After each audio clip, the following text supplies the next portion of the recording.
Bercocok tanam di lahan perkarangan rumah selain membantu memenuhi kebutuhan juga dapat menghemat dari segi ekonomi.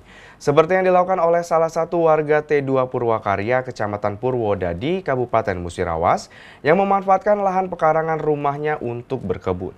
Pemanfaatan lahan pekarangan rumah dapat memberikan manfaat yang baik, di samping dapat membantu kebutuhan sehari-hari, juga dapat menghemat dari segi perekonomian, seperti yang dilakukan oleh Pak Sukiman, salah satu warga T2 Purwakarya, Kecamatan Purwodadi, Kabupaten Musirawas, memanfaatkan lahan pekarangan rumahnya yang hanya seluas 2,5 meter untuk ditanami tanaman pangan.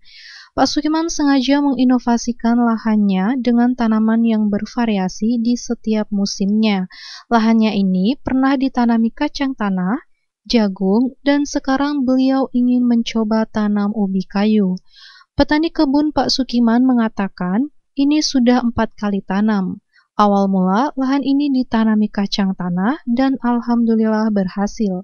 Kembali dirinya menyampaikan motivasinya ingin menanam ubi, yaitu ingin mendapatkan penghasilan dari berkebun yang bervariasi, seperti pernah tanam kacang tanah, jagung, dan sekarang coba tanam ubi kayu. Ya, ini kan aku ini sudah berapa ya Mbak ya, empat kali tanam. 4 kali tanam. Yang pertama itu kacang tanah. Alhamdulillah berhasil.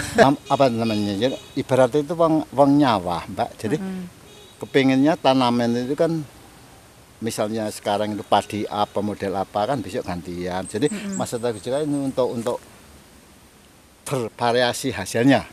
Jadi pernah kacang, pernah jagung, ini nyoba.